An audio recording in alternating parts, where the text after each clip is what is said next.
wave of high-tech homes is exploding across the world. Homes that float on water. This series explores the clever design and engineering behind these aquatic dream houses. Following the pioneers taking the ultimate plunge, building their own incredible floating homes. Today, a Vancouver couple So lucky. design a huge waterborne glass mansion. Prettier than I could ever imagine. Now I'm gonna cry again. While on the other side of the city, Whoa. a show-stopping vaulted ceiling, inspired by the hull of a ship, This is a large room. tops off a truly unique floating home. It's like a toy bobbing in the ocean.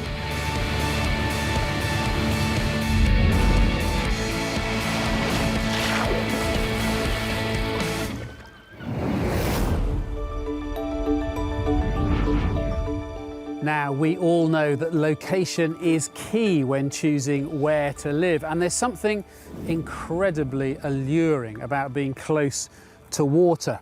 The peace and tranquility soothes the soul. But how many of us have ever considered living on the water? Well, a new breed of adventurous homeowner is starting to do just that. Vancouver on the west coast of Canada boasts a stunning shoreline and magnificent horizons. It's the perfect place to enjoy waterfront living. But almost 1,000 people here have gone one step further and live in the ultimate water lover's home, one that floats. Offering all the mod cons of a house built on land, Marina living means you can also jump in your boat whenever you like and wake up every day to great views and a sense of a real outdoor community. Russ and Shirley Peters have been part of the city's boating set for over 20 years. Oh, is Keith on his boat? Yeah. Hi, Keith. The whole river road. We know everybody. It's the lifestyle. It's like always being on holidays. Your friends go by in their dinghies and you see all the sea life. Russ and Shirley want to make the move to water full-time by designing and building their own unique floating home on the city's Fraser River. The waterborne homes here feature spacious sun decks and party patios that can be used all year round. To design their house, they've hired architect Jennifer Heath. That's where the run comes. Mm-hmm. So in the upstairs area, what are the key aspects that you wanted to focus on? One big deck on that side would be great. Jennifer's designing a 2,000 square foot, two-storey, glass-featured home to float on the river. There are 3 rooms on the ground floor, an open-plan lounge, kitchen and dining space along with the master bedroom. A walkway wraps around the lower floor, giving them access to all 4 sides of the property, while tall windows will give them the spectacular river views they long for. Upstairs there's even more glass in a games room and a bar that leads onto a covered deck, the perfect place to party all year round. The total cost of building this glass mansion is just under £700,000. Russ and Shirley have splashed out another £400,000 to buy the perfect mooring for their floating home. Okay, perfect. That money buys the best views of all the river action. I think we're very lucky because I think this is the nicest spot on the river. Yeah, don't let the neighbors hear that though. Can you imagine this is going to be our kitchen window? Yeah, it's gorgeous. It'll be perfect. So lucky. Yes. To pay for the build, Russ and Shirley have sold their home and for the next 9 months will live on their yacht. This is where we hang out and watch TV, and the TV just pops up here. It might have all mod cons, but it's nothing compared to the luxury that awaits. It's a bit tight at times in the kitchen. It's small quarters. It's not like a big open space. If one is cooking, you open up this door, you can't get into the garbage. You've got one little drawer with pots and pans instead of a big pantry. This has been a little bit challenging, mostly for me because I have a lot of shoes and clothes, and so I've had to limit myself. They need to get their floating home underway as soon as possible. Their house will be built 10 miles upriver in this yard, run by Matt Tobias. Matt's built floating homes before, but never one with this much glass. We actually enjoy working with unique designs and customers that are free thinkers and want to think out of the box. Builder Larry Kenmare will work alongside Matt on this job.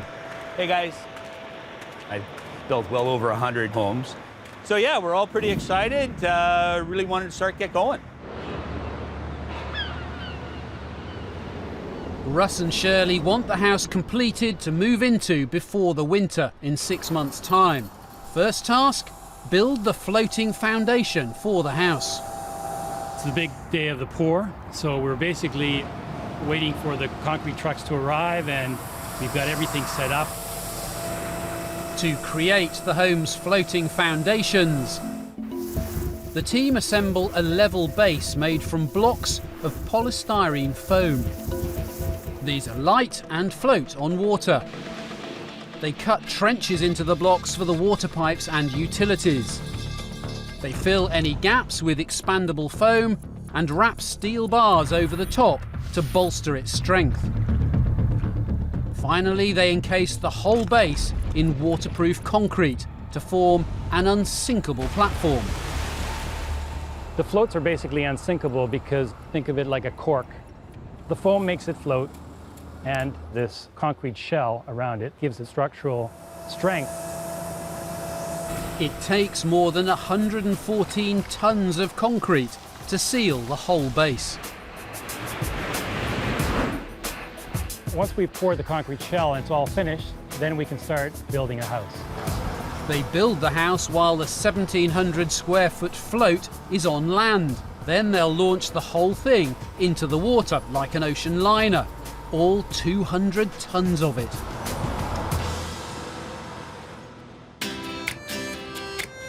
"20 miles to the north, another couple are just starting their floating home adventure. Glenn and Margaret Munro have lived in Vancouver for more than 12 years. Wanting to downsize, they've sold their downtown apartment. We lived at the top of that building on the 25th floor, which is a way up there. With 3 grown-up children and 3 grandkids living close by, they don't want to move too far away. But with prices in the city going through the roof, a floating home might be an affordable alternative.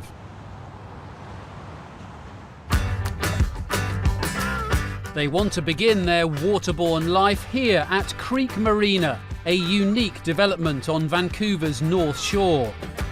50 water lovers live in this floating village.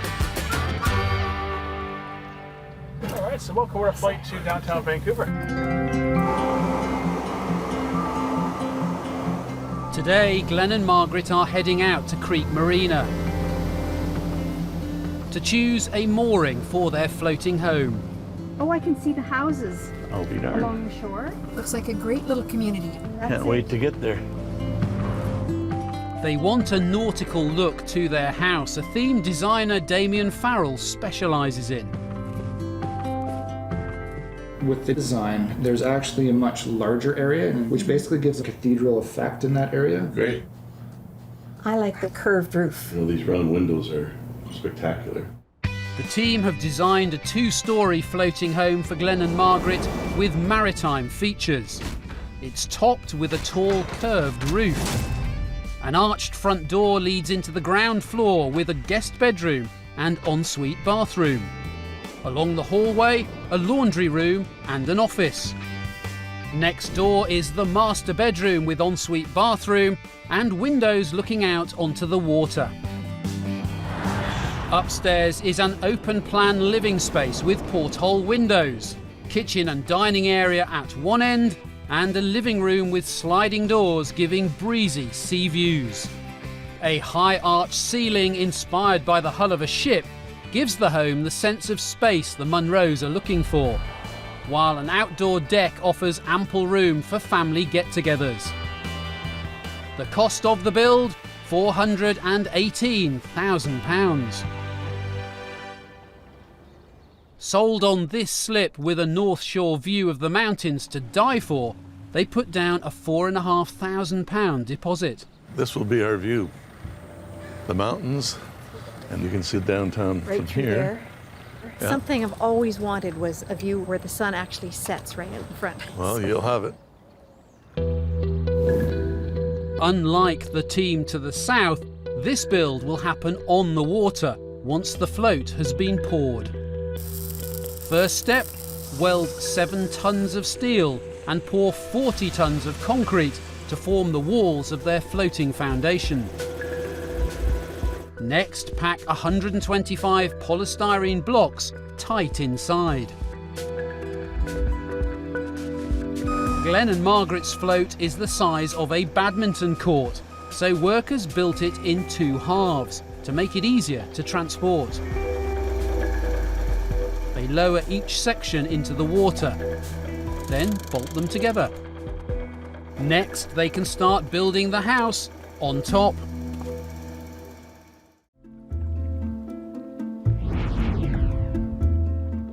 When we hear the 2 words floating home, we tend to think houseboat. Well, modern floating homes have definitely moved upriver. They now offer both designers and owners the opportunity to create very individual pieces of 21st century aquatic architecture. Vancouver on Canada's west coast leads the way in float home innovation. Engineer Matt Tobias has been in the business for 20 years and has watched imagination soar. Generally, these people are the baby boomers. These are husband and wife that the kids have now sort of left the nest.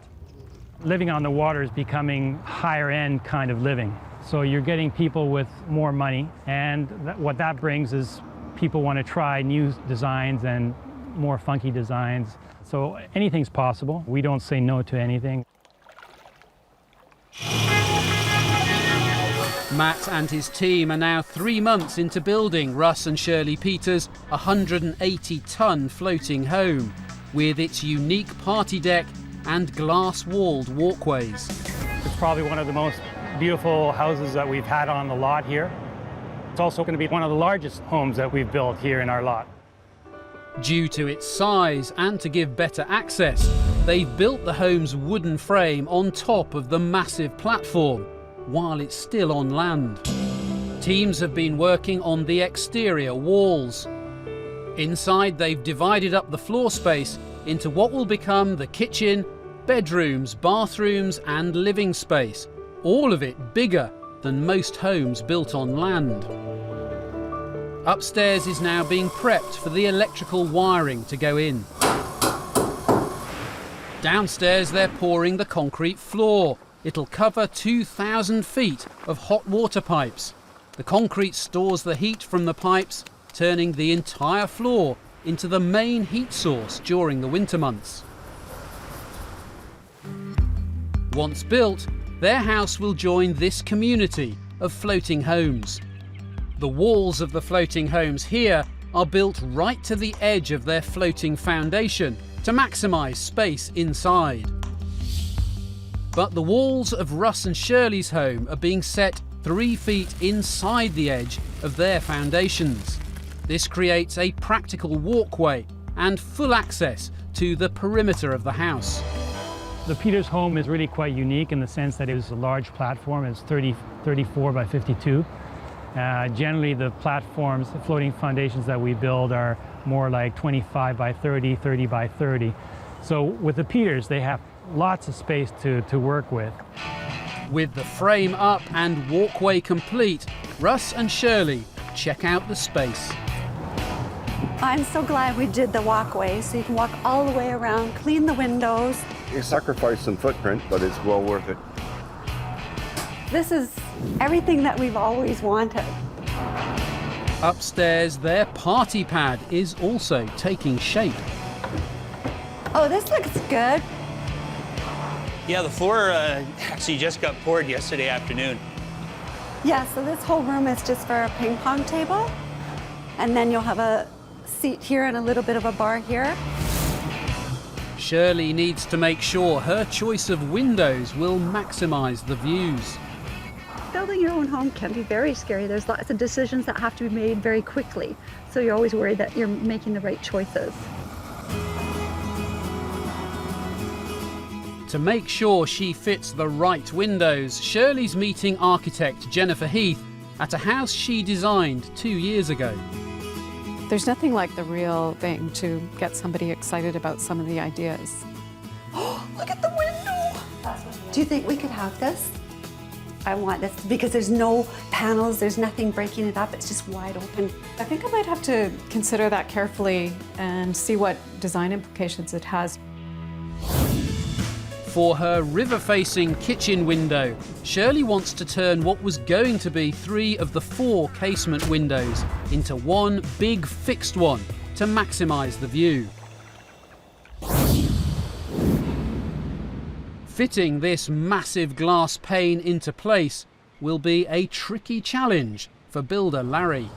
We've got about 30 windows coming. This is sort of a crucial moment right here. Any slippage or anything like that, we could be some trouble. We've got one large monster that's got to go in. We've got to be pretty careful with that one. If it shatters, making a replacement will set the build back by over a month. 1, 2, 3, up! Oh. Hang on, I'm not even close. It's not so much the weight that's difficult for the boys to handle, it's more it's just awkward. It's one big sheet of glass.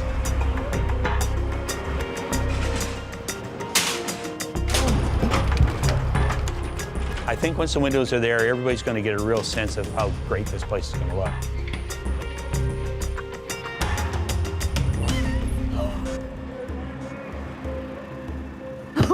They got it in that fast. I can't believe it. Done. These guys are the best. We did it. With the wooden frame complete and the glass in place, workers wrap the house in a 6-inch layer of insulation, then seal it with panels made from concrete composite. They're more durable than wood or bricks and protect the house from the elements. We're waterproof, we're locked up. The glass railings are really the final stages. They must race to fit the 40 panels that will make up the fragile glass surround before the house launches in just 2 days. 20 miles away on Vancouver's North Shore, Damien's team is constructing Glenn and Margaret's floating home in a completely different way. The floating platform here is already in the water, and the wooden floor and walls are being assembled on the moving base. Not making life easy for themselves, they're building a nautically themed float home with a show-stopping roof, an arched front door, and porthole windows. It takes 12 weeks to erect the exterior walls. Damien and his team switch focus to the nautical design details. Traditional square windows require only a single flat ledge to support them in the wall. Holding this massive circular window steady is a more complex challenge. They must use 80 custom-cut wooden braces to stop the 80-pound glass sheet from falling out. Trying to build one of these houses, the round windows, the curved roof, are very much like trying to put a round peg into a square hole. Their next challenge is to find a way to support the massive high arch roof. The team has come up with a clever solution. With its load-bearing horizontal crossbeams, a trellis can support 1/2 of the roof, but you lose the sense of height. So they're using special timbers called glulam beams. They're made up from layers of glued timber, heat-treated to make each one strong enough to hold the weight of a car, so they don't need the cross beams and can support the Munro's heavy vaulted ceiling unaided. The end result will give a real sense of uninterrupted height. The traditional trellis roof is up ready to take the weight of the front roof. Time to mount the glulam beams at the rear. 5 colossal timbers of laminated wood compressed into grand curves. Total weight 2.5 tons. It'll be an interesting job getting these up there for sure.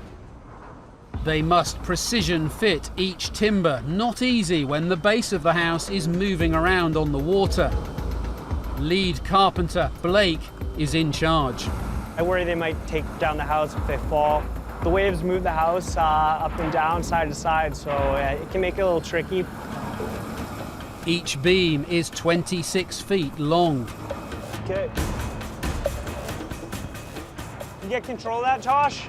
You tell me when you're good. The team slot the notches of the beam into the frame by hand and make sure they run straight. You tell me when. Is that tight? 1 beam down, 4 to go.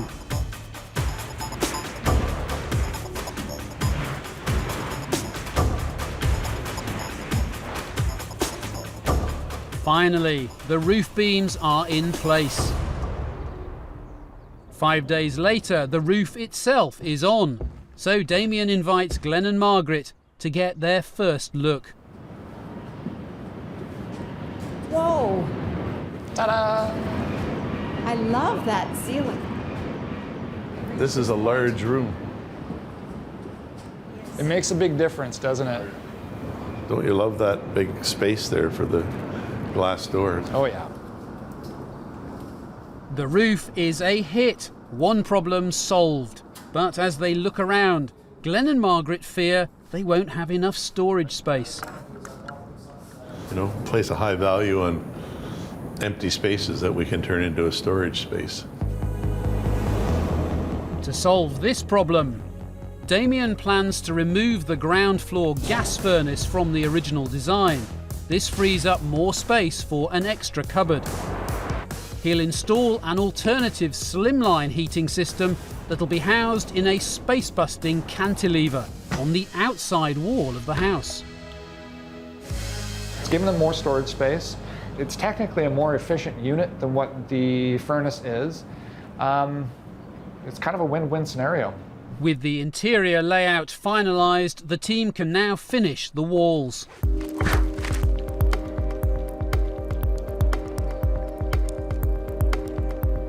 Five weeks later, and almost 6,000 wooden boards have gone into the interior and exterior of the floating home. With the outside of the house clad in weatherproof cedar panels and painted, they mount the slimline heater. The team must now fit out the interior and put the finishing touches to the 7 custom-built porthole windows. Kitsilano or English. Glenn and Margaret turn their attention to the interior design. Around the corner, or is it one of the islands? They want a painting that doubles as a cabinet to hide their TV. Perhaps if the art would even divide in half and move to either side when we wanted to turn on the TV, I think that would be great. I think this is the one. With the design chosen, Damien meets with art designer Doris Anderson to find a way to make it work. We have to figure out how we're actually going to get it so that the cabinet is completely covered. So one of the challenges will be where we actually have the midpoint. There's a common misconception that floating homes are some kind of boat. Well, nothing could be further from the truth. And here you go. Compare and contrast the slab-sided house floating on the water on the other side of the river and this. This is a boat. It has a pointy bow. It has steering. It has an engine. None of those things will be found on any of these floating homes. So, manoeuvring these floating homes from the build yard into their final mooring, often with inches to spare, it's the trickiest part of the process. in Vancouver. Builder Larry has just a day left to hoist 2 tons of custom-made glass onto Russ and Shirley's wraparound walkways before the finished house takes to the water. With the glass going up, we've got to be concerned about any impact on the glass. So if anything sharp or heavy caught that top edge, there could be the potential of that whole sheet just shattering. The glass railings are really the final step of the deck. This really is going to tie that whole upper party area together for Russ and Shirley.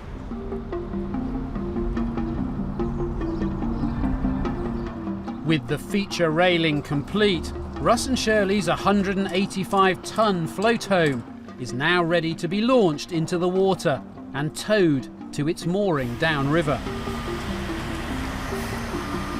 Launching a house with so much fragile glass is a first for Matt and his team. It's nerve-wracking for sure. You're taking something that's close to 200 tons and putting it in the water. You're waiting to see how it's going to float. Yeah, there's some anxiety for sure. All right, you ready? Yeah.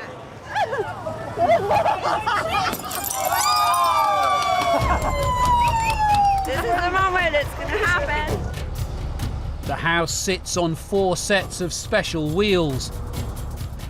2 38,000-pound winch trucks hold the building steady while a forklift pushes it down the guide rails into the water. We're moving now. I'm a little nervous. There's a lot of expensive glass, so I'm somewhat concerned. Both trucks must release their winch cables at exactly the same speed. Come on, baby. Hey, Tom, 1 foot. Yeah, it's going down the ramp. The house creeps down the slope at less than 1 inch a minute.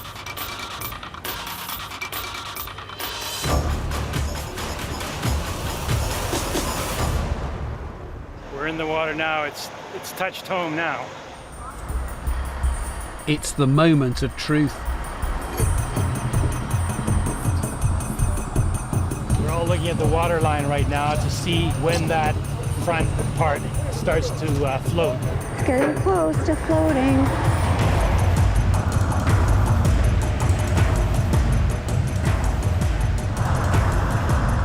Only when the front of the house pops up out of the water will Matt know for sure that it floats.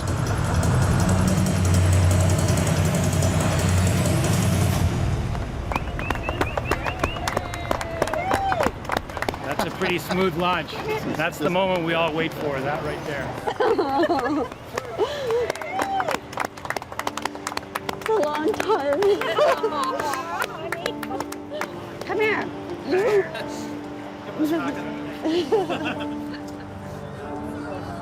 Excited? I'm very excited. Yeah, let's get her home and move in.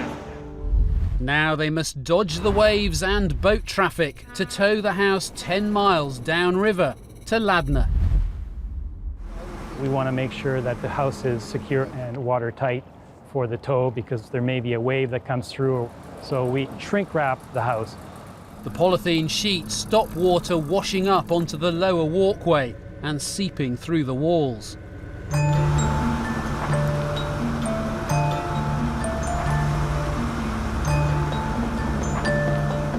Everything I dreamed of.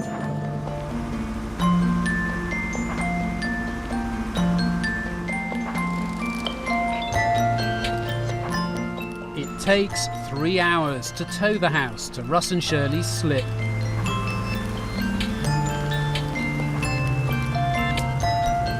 It's prettier than I could ever imagine.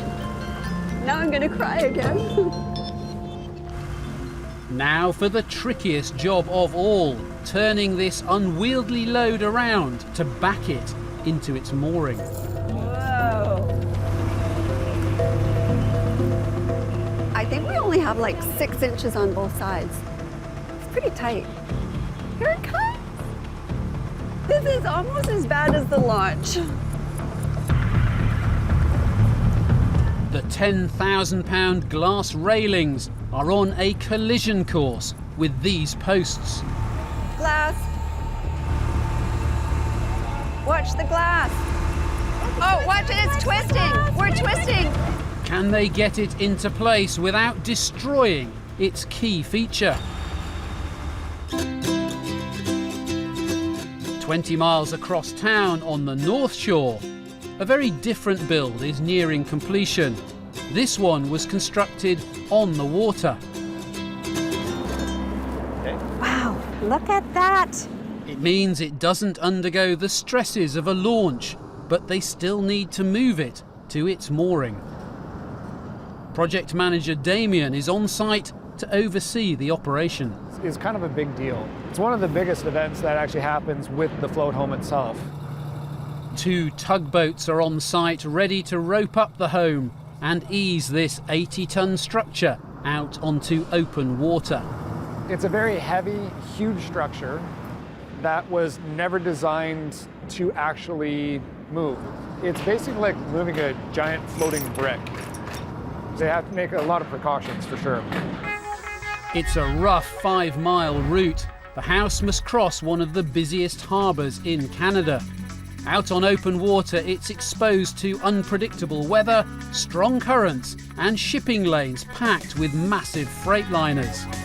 Final destination, the Creek Marina.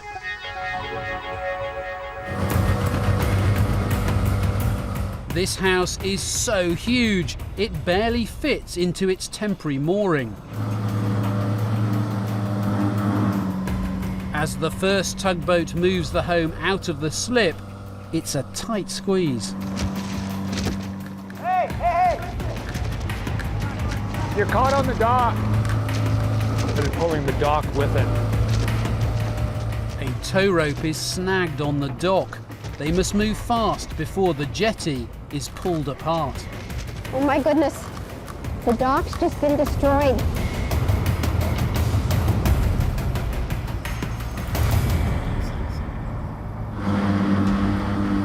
Take 2.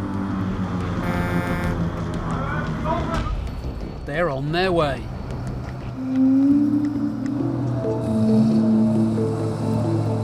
Glenn and Margaret will follow close behind for the journey. Just as they pull away, the weather takes a turn for the worse. We get a bit of wind today, so the walls of the house become a sail. Really pushes the house. I'll have to keep an eye on it so that I don't hit anything or allow the house to take me sideways. Maneuvering the house around the heavy shipping traffic in these conditions won't be easy. Strong winds are whipping up the wash from passing ships.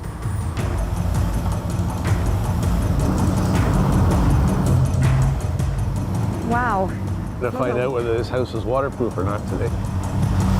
The choppy waters are constantly pushing and pulling on the submerged foundations. You certainly see how it's listing though to the one side. It's like a toy bobbing in the ocean. It takes 2 hours to make it across the harbour. Now they must guide the house into its mooring.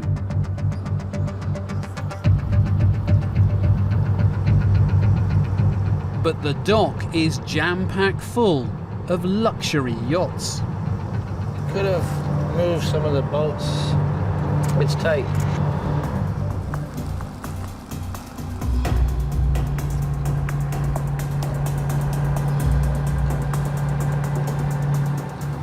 There's a possibility of it hitting one of the multi-million-dollar boats. They're going to have to really concentrate on the environment around them to get this house in.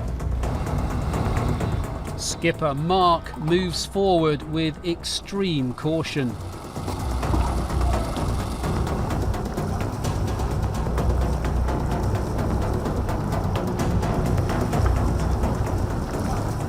Anxious yacht owners come up on deck. This is probably the tightest part for them to actually go through. Mark must make a 45-degree turn into the slip.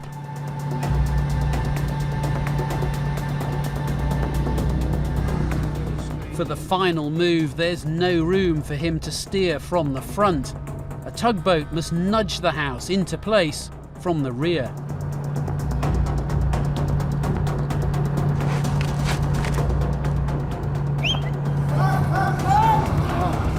The momentum is sending the 80-ton structure crashing into the neighbouring home. Can they dock safely?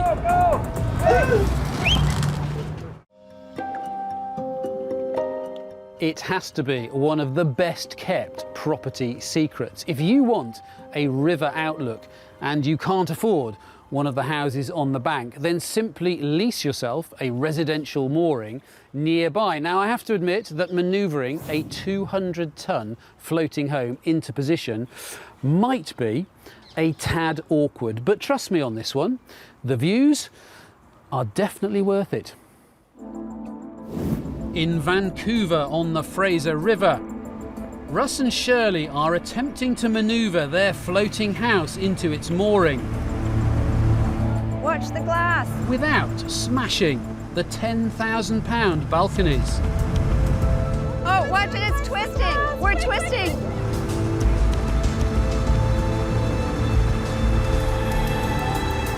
I think they got it now. Final task, tie the house to its mooring posts. With the home in position, workers install the final fittings that'll turn their house into a luxury dream home. More glass balconies on the inside, recessed lighting, and the high-spec kitchen Shirley's been dreaming of. One of the key features up here is the clear cedar, all been pre-stained to inside, all four sides been pre-stained, ready for the weather, and it's really come out fantastic. It's been 9 months since work started on Russ and Shirley's dream home. And now the work is complete. Upstairs, the entire floor is given over to a vast entertainment space with a huge party deck. Like most float homes, the sleeping area is downstairs, but unusually, so is the open-plan kitchen, dining, and living space.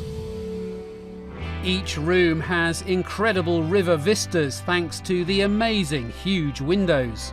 We built it as a rancher so that we don't have to go upstairs to the entertaining area if we don't want to. We can just stay on the one floor. I love it all. Everywhere you look, there's spectacular views. It's beautiful, it's big. The living area is a cozy space with floor-to-ceiling glass. We wanted the big windows so that we could see the boats go by and the kayakers and that. You can just stay where you are and see everything.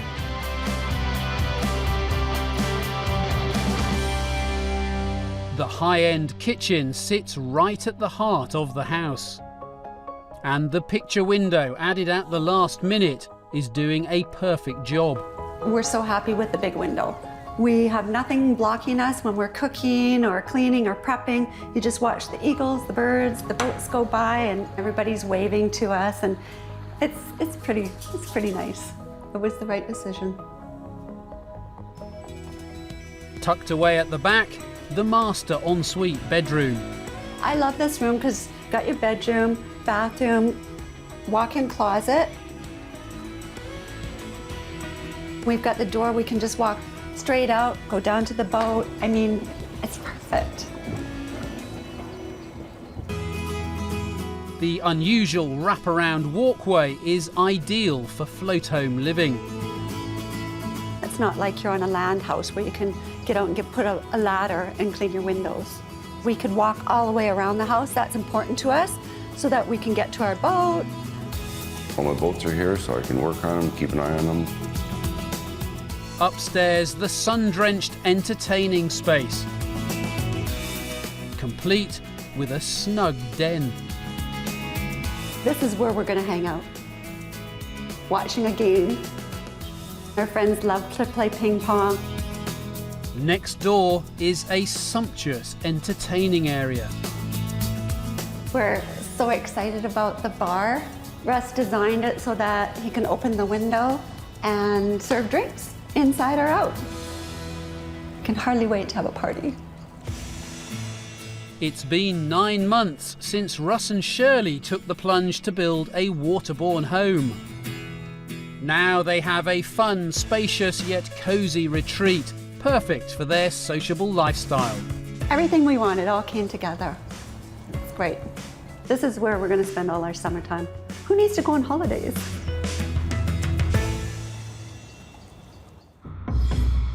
Across the bay in North Vancouver, Glenn and Margaret's home is threatening to crash into another floating house. So Damien's team have to use brute force to push the 80-ton building back into place and avoid the collision.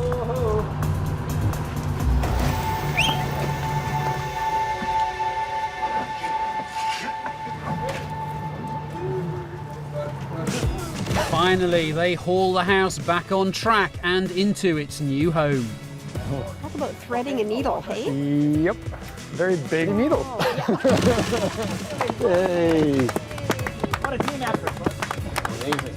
Well, I mean, it's here. Here we are. Here we are. It sure is here. Wow. Wow. It's starting to feel like home. With the toughest job done, all that's left is to transform the interior space into a dream floating home. A task that takes 3 months to complete. The result is a 2-story maritime-themed waterborne home. The perfectly curved roof, the porthole windows, and the nautical-style front door could make anyone think they're boarding a boat. Their bedrooms sit snug on the waterline. This saves the best views for the living areas on the upper floor.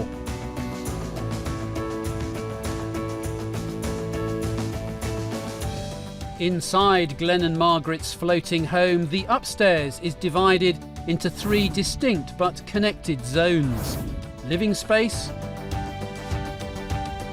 kitchen,